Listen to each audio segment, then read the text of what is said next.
यार लोग ना घबरा गए हैं, सबको लग रहा है, मैं देख रहा हूँ गिर जाएगा बाजार, ये हो जाएगा वो हो जाएगा, ये हो जाएगा। अबे इतना भी डरने की बात नहीं है यार, जो डर गया सो बाजार में मर गया। अब देखो बात सही है, मैंने कह दिया डरने की बात नहीं है, मैं तो थोड़ा सा भूलिश ही होकर चल रहा हूँ, ईमानदारी की बात है।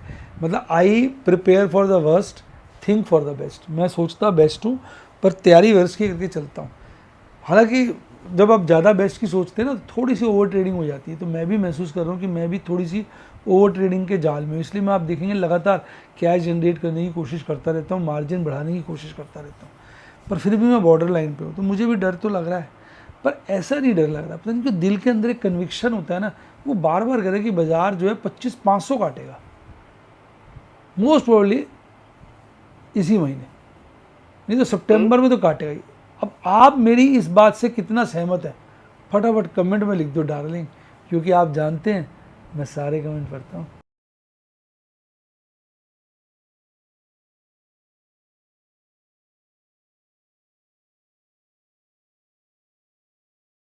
शेयर बाजार में एश्योर्ड या गारंटीड प्रॉफिट की उम्मीद नहीं रखनी चाहिए, या कभी भी किसी भी वक्त कोई भी अनएक्सपेक्टेड इवेंट की वजह से बहुत बड़ा घाटा हो सकता है, जिसके चलते आदमी की सारी पूंजी तबाह हो सकती है और वो फेल भी हो सकता है। शेयर बाजार बहुत ही खतरनाक जगह है, यहाँ एक भूल ही फाइनेंशियल तबाही के लिए काफ़ी है।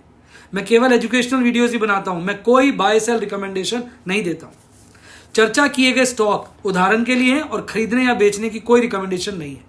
मेरा यह मानना है कि शेयर बाजार में निवेश किसी के कहने पर नहीं करना चाहिए, बल्कि अपने रिस्क एपेटाइट और जानकारी के हिसाब से करना चाहिए। सदा याद रखें, जिसने ली टिप उसकी हुई डिप। शेयर बाजार में निवेश जोखिमों के अधीन है।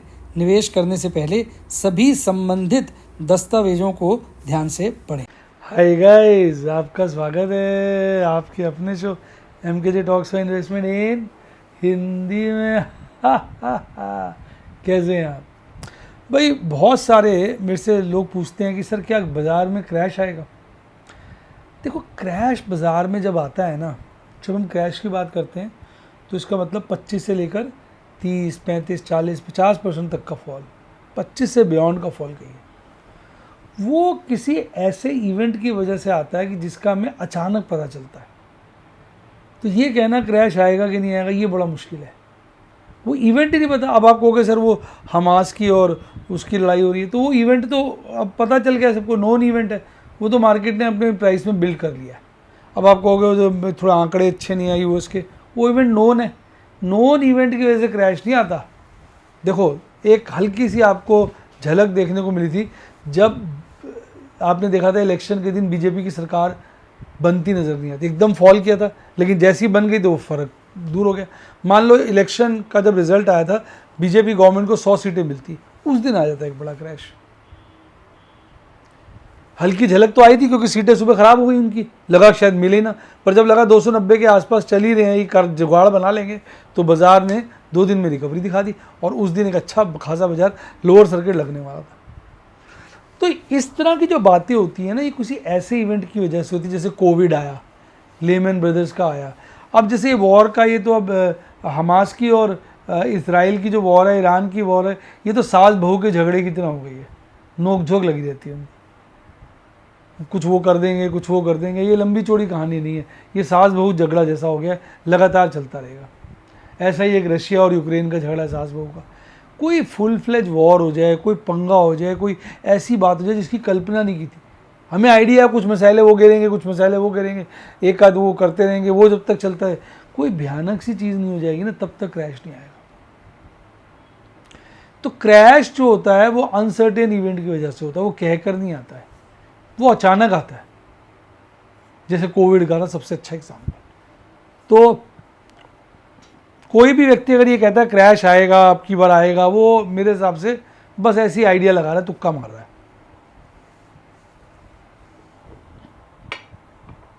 जैसे हम कहते रहते हैं ये होगा, एक दिन तो आएगा ही, लेकिन वो 2024 में आएगा, 25 में आएगा, 27 में आएगा, 30 में आएगा, कहना मुश्किल है। वैसे मेरा अपना एक्सपीरियंस ये कहता है कि वो 8 से 10 साल में एक बार आता है। तो अब कोविड को कितना समय हुआ है मैडम?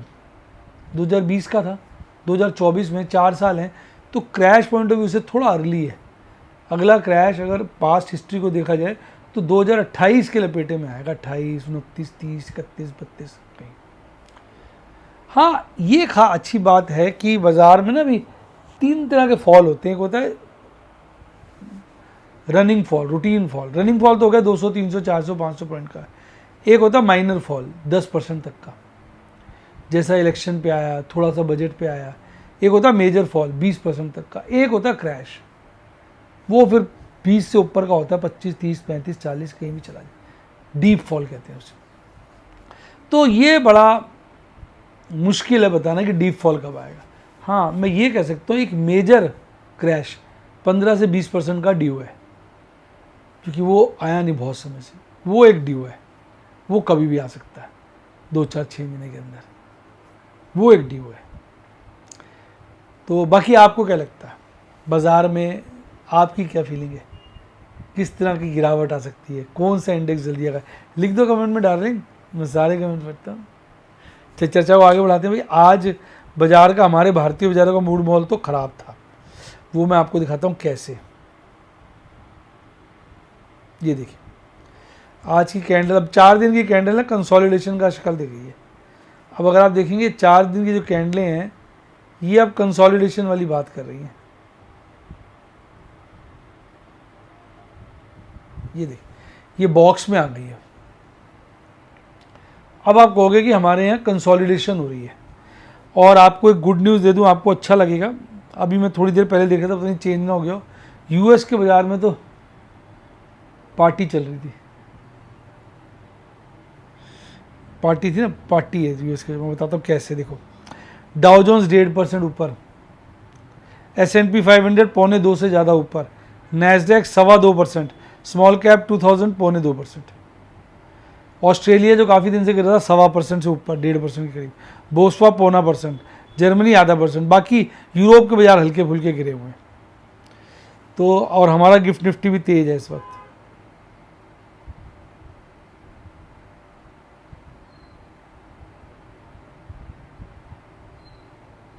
$212 पॉइंट चढ़ा हुआ है क्लोजिंग के बाद।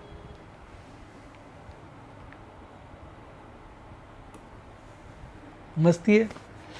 तो यहां तो कंसोलिडेशन है, MACD पे चार्ट वीकनेस है क्योंकि बियरिश क्रॉसओवर बढ़ रहा है। यहां पर हम कंसोलिडेट कर रहे हैं अब बेसिकली, और ये भी अब रीजनेबली गुड है। तो अब मैं यही कहूँगा कि कमज़ोरी में कमी है। ऐसा लगता है कि ये जो बॉटम था ये रीसेंट लो बन गया। वैसे भी अगर इस बॉटम को आप देखोगे ना भाई साहब, ये आपका पूरा जुलाई का महीना खा जाता है। इतनी सारी कैंडलों का लो बना दिया था। गिन लो, 1, 2, 3, 4, 5, 6, 7, 8, 9, 10, 11, 12, 13, 14, 15, 16, 17, 18, 19, 20, 21, 22, 23, 24, 25, 26, 27, 26, 27, 28, 29, 30 दिन हो गए, यानी 1.5 पौने 2 महीने हो गया।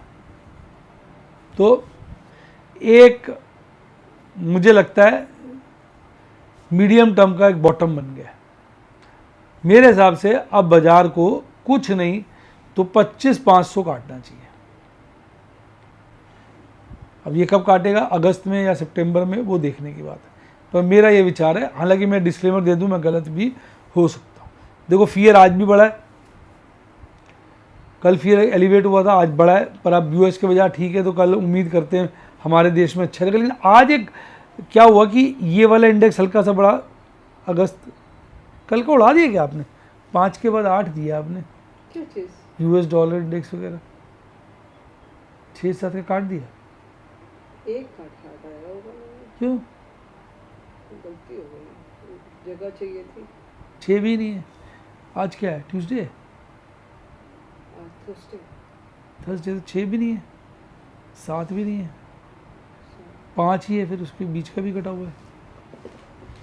चलो कोई बात नहीं। तो अब ये मैं कंपेयर नहीं कर पाऊंगा क्योंकि 6 का मैडम ने काट दिया ना, तो मैं वैसे कर लेता हूँ, थोड़ा लोअर साइड पे तो बेटर ही है। और ब्रेंट क्रूड ऑयल भी 80 के नीचे है, बेटर ही है। रुपया कमज़ोर है, 84 के ऊपर चला गया।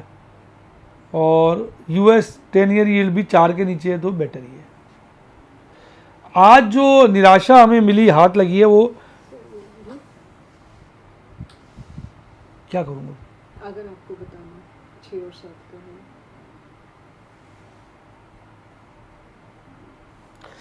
भाई यूएस डॉलर इंडेक्स कल के मुकाबले हल्का सा बढ़ा है, क्रूड ऑयल भी हल्का सा बढ़ा है, रुपया हल्का सा कल के मुकाबले कमज़ोर हुआ है, और 10 ईयर ट्रेजरी यील्ड भी बढ़ी है। अगर कल से कंपेयर करेंगे तो इन सभी में नेगेटिविटी बढ़ी है। अच्छा, आज जो बुरा हुआ वो ये हुआ है एफआईज का काम। एफआईज ने आज हर सेगमेंट में बड़ी बिकवाली करी है। 2600 करोड़ की कैश सेगमेंट में, 3000 करोड़ के लगभग इंडेक्स फ्यूचर में, और 10,15,000 करोड़ के लगभग स्टॉक फ्यूचर में। बहुत बड़ी बिकवाली जिसको हमने देखा ही नहीं बहुत समय से। 16,000 करोड़ के आसपास की बिकवाली करी, और डीआईज ने थोड़ा ही माल खरीदा है, और कुल मिला के 2100 करोड़ की तो कैश सेगमेंट में बिकवाली आई है। तो यानी रिटेल ने आज नीचे के रेट पे माल प्लस किया भाई, जब इंस्टीट्यूशनल्स ने बेचा है। अब एफआईज की जो इंडेक्स लॉन्ग है वो तो बहुत हल्की हो गई है, और स्टॉक लॉन्ग भी अब काफ़ी हल्की हो गई है।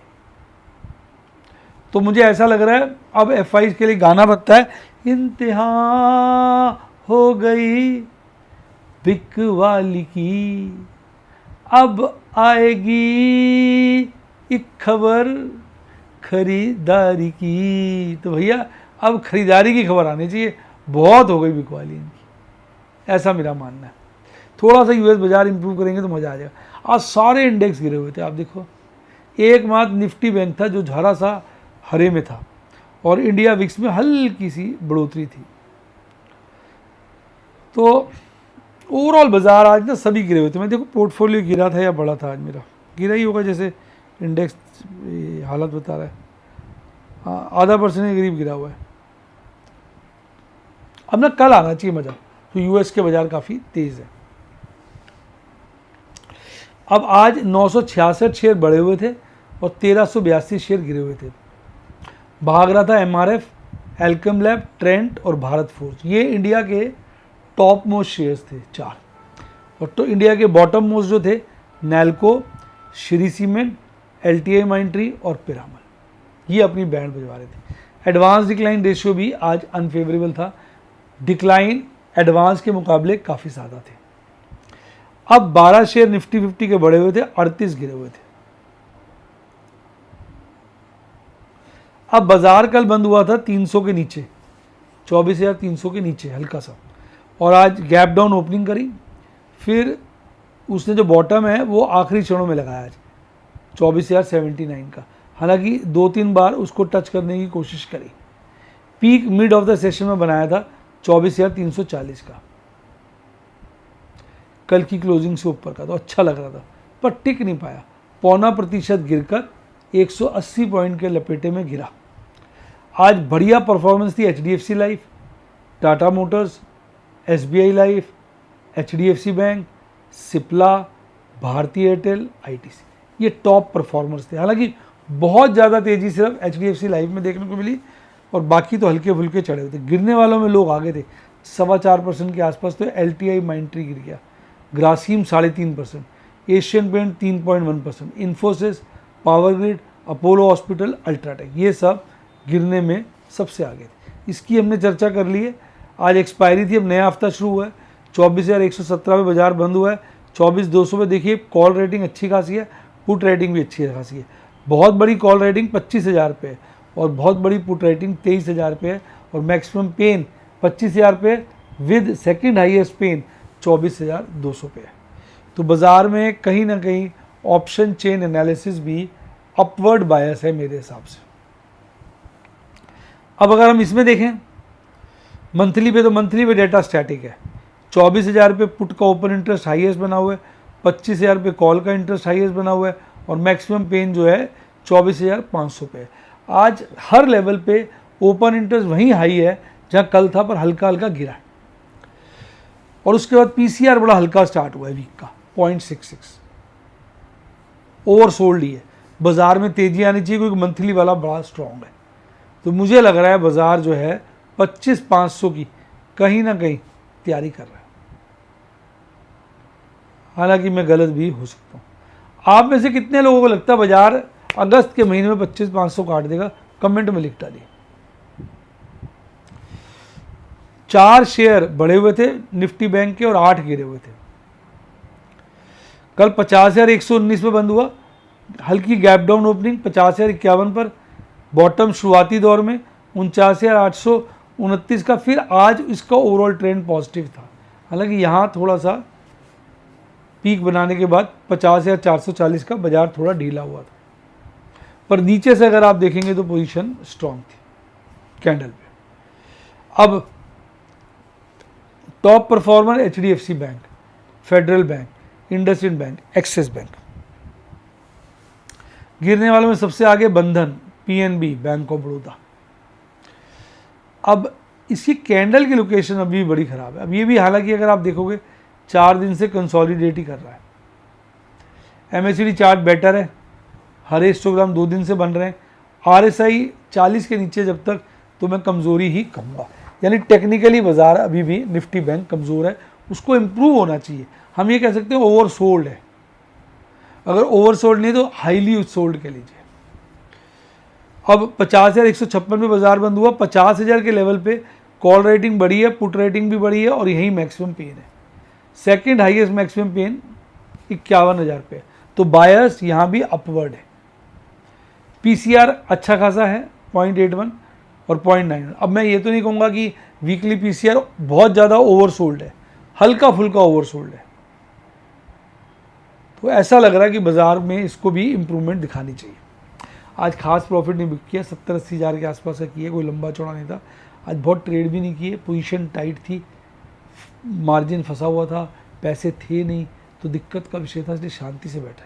एक फ्यूचर बाय किया, 2 स्टॉक स्क्वायर ऑफ किए, 2 एग्रेसिव पुट बेची, 1 निफ्टी की पोजीशन बनाई, 2 कॉल बेची सेफ, 1 सेफ पुट बेची और 1 स्टॉक में पोजीशन बनाई। अब मैंने क्या करा, कुछ नहीं, छोटे छोटे प्रॉफिट बुक किए। भारतीय एयरटेल के 50 शेयर बेचे थे, कैलकुलेट कर सकते हैं प्रॉफिट आप, सिखा दिया मैंने। 25 शेयर बेचे थे इसके, 100 शेयर बेचे थे HDFC लाइफ के, कुछ नहीं खास। 25 शेयर बेचे थे आपके MGL के, थोड़ा थोड़ा मैंने लगा रखे थे सौदे, बड़े ही नहीं शेयर, कल बेचूंगा अगर बढ़ा तो थोड़ा बहुत कैश जनरेट कर रहा हूँ क्योंकि फंड्स की ना स्केर्सिटी है। तो भैया ये थी सारी कहानी जिसके द्वारा मैं आप सबको सिखाता रहता हूँ। मैं कोई बाय सेलिंग टिप नहीं देता, रिकमेंडेशन नहीं देता। अगर आप वाकई सीखना चाहते हैं, आगे बढ़ना चाहते हैं, मेरे स्टूडेंट बनना चाहते हैं, तो आप व्हाट्सएप पे ज्वाइन कर सकते हैं। इसके लिए मेरी टीम को कॉल करिए 7011-323-077, 7011-323-077, या यूट्यूब पे मेंबरशिप सेक्शन में जाके भी बने। डीमैट अकाउंट खुलवाना हो तो लिंक डिस्क्रिप्शन बॉक्स में, या मेरी टीम को कॉल करें। इसी के साथ साथ bye, God bless you, happiness, और आप स्टॉक मार्केट के बेताज बादशाह बने।